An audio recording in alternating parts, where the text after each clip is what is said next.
Operation തൂഫാൻ ലഹരി വിരുദ്ധ ബോധവൽക്കരണ പ്രവർത്തനങ്ങളുടെ ഭാഗമായി വാനൂർ ALP സ്കൂളിൽ ലഹരിക്കെതിരെ ഒരു ഗോൾ പരിപാടി സംഘടിപ്പിച്ചു.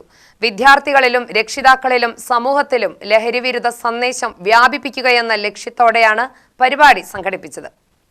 Alathur first class magistrate Padmakumar goal കിക്കെടുത്ത് പരിപാടി ഉദ്ഘാടനം ചെയ്തു. നമ്മുടെ ലഹരിക്കെതിരെ സാർ നടത്തിയിരിക്കുന്നത് വളരെയധികം നന്ദി സാർ.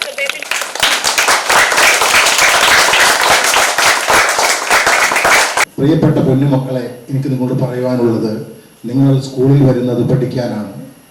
നന്നായി പഠിക്കുക. അച്ഛനമ്മമാർ പറയുന്നത് അനുസരിക്കുക. അച്ഛനമ്മമാരോടും അധ്യാപകരോടും ബഹുമാനമുള്ളവരായി തീരുക. അവരെ സ്നേഹിക്കുക. നിങ്ങളെ വളർത്തി വലുതാക്കി ഈ നാടിൻ്റെ അഭിമാനമാക്കി മാറ്റാനാണ് നിങ്ങളുടെ അച്ഛനമ്മമാർ ശ്രമിച്ചുകൊണ്ടിരിക്കുന്നത്. അതിനു വേണ്ടിയിട്ടുള്ള ശ്രമം നിങ്ങളുടെ ഭാഗത്തുനിന്ന് അങ്ങേയറ്റത്തെ രീതിയിൽ ഉണ്ടാകണം. നിങ്ങളായിരിക്കുന്ന ആളെ ഈ സ്കൂളിലെ അധ്യാപിക, അല്ലെങ്കിൽ ഈ രാജ്യത്തിൻ്റെ പ്രധാനമന്ത്രി, മുഖ്യമന്ത്രി, IAS, ജഡ്ജിമാർ, അങ്ങനെ ഏതെല്ലാം മേഖലയിൽ നിങ്ങൾക്ക് ഉയരാമോ അങ്ങനെ ഉയരാനുള്ള എല്ലാ സാധ്യതകളും ഈ സ്കൂൾ, പ്രത്യേകിച്ചും ഞാൻ മനസ്സിലാക്കുന്നിടത്തോളം സർക്കാർ സ്കൂളിൻ്റെ പരിമിതികൾക്കപ്പുറത്ത് ഈ സ്കൂൾ പ്രവർത്തിക്കുന്നതായിട്ടാണ് എനിക്ക് തോന്നുന്നത്. ഇവിടെ കിട്ടുന്ന എല്ലാ സൗകര്യങ്ങളും എല്ലാ കാര്യങ്ങളിലും നിങ്ങൾക്ക് വേണ്ടി നടത്തുന്ന ശ്രമങ്ങളെയും നിങ്ങളുടെ ജീവിത വിജയത്തിനായിട്ട് ഉപയോഗിക്കുക. മാതാപിതാക്കളോട് എനിക്ക് പറയാനുള്ളത്, നിങ്ങൾ ആണ് കുട്ടികൾക്ക് മാതൃക കാണിക്കേണ്ടത്. വീട്ടിൽ സമാധാനവും സന്തോഷവും ഉണ്ടാക്കുക. ഭാര്യാഭർത്താക്കന്മാർ തമ്മിൽ നല്ല ബന്ധങ്ങളിൽ പോയാൽ മാത്രമാണ് നമുക്കൊരു കുടുംബത്തിൻ്റെ ആ നന്മകൾ പുറത്തു വരാൻ സാധിക്കുകയുള്ളൂ. ആ വീട്ടിൽ കള്ളുപിടിയും അടിപിടിയും വഴക്കും ബഹളവുമാണെങ്കിൽ നമ്മുടെ കുട്ടികൾ അറിയാതെ അവർ വഴിമാറിപ്പോകും. സ്നേഹം കിട്ടുന്നിടത്തേക്ക് പോകും. അവരെ പിടിക്കാൻ വേണ്ടിയിട്ട് ഒരു വലിയ മാഫിയ, ഈ കുഞ്ഞുങ്ങളെ പോലും വെറുതെ വിടാത്ത ഒരുപാട് ആളുകൾ പല കാര്യങ്ങൾക്ക് വേണ്ടിയിട്ട് കുട്ടികൾ ഉപയോഗിക്കും.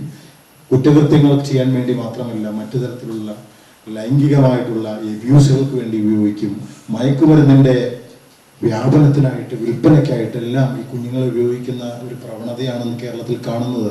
ലഹരിക്കെതിരായ പോരാട്ടത്തിൽ സമൂഹത്തിന്റെ കൂട്ടായ ഇടപെടൽ അനിവാര്യമാണെന്നും കുട്ടികളിൽ നല്ല മൂല്യങ്ങൾ വളർത്തിയെടുക്കുന്നതിൽ വിദ്യാലയങ്ങൾ നിർണായക പങ്ക് വഹിക്കുന്നുവെന്നും അദ്ദേഹം പറഞ്ഞു. സ്കൂൾ ലൈബ്രറി വിപുലീകരണത്തിന്റെ ഭാഗമായി നടപ്പാക്കുന്ന സ്കൂളിലേക്കൊരു പുസ്തകം പദ്ധതിയിലേക്ക് പത്മകുമാർ പുസ്തകങ്ങൾ സംഭാവന ചെയ്തു. വിദ്യാർത്ഥികളിൽ വായനാശീലം വളർത്താനും അറിവിന്റെ ലോകത്തേക്ക് കുട്ടികളെ കൂടുതൽ അടുപ്പിക്കാനുമുള്ള ശ്രമത്തിന്റെ ഭാഗമായാണ് പദ്ധതി നടപ്പാക്കുന്നത്. MBTA പ്രസിഡന്റ് ഗീത അധ്യക്ഷത വഹിച്ചു. TLSC secretary Vinesh, advocate Rajeev, Soumya, ward member Amal Achu, SSG അംഗങ്ങൾ എന്നിവർ ആശംസാ പ്രസംഗം നടത്തി. തുടർന്ന് കുട്ടികളും രക്ഷിതാക്കളും അധ്യാപകരും നാട്ടുകാരും ചേർന്ന് ലഹരിക്കെതിരായി ഗോൾ കിക്കെടുത്തു. വിദ്യാലയത്തിലെ മുഴുവൻ കുട്ടികളും രക്ഷിതാക്കളും അധ്യാപകരും സ്കൂളിലേക്കൊരു പുസ്തകം പദ്ധതിയുടെ ഭാഗമായി പുസ്തക സമാഹരണത്തിൽ സജീവ പങ്കാളികളായി. ലഹരി വിരുദ്ധ ബോധവൽക്കരണവും വായനാ സംസ്കാര പ്രോത്സാഹനവും ഒരുമിപ്പിച്ച വ്യത്യസ്ത പരിപാടി ശ്രദ്ധ നേടി. പരിപാടിക്ക് പ്രധാന അധ്യാപിക മഞ്ജു സ്വാഗതം പറഞ്ഞു. സ്റ്റാഫ് സെക്രട്ടറി ഉമാദേവി നന്ദി രേഖപ്പെടുത്തി. UTV news, Palakkad.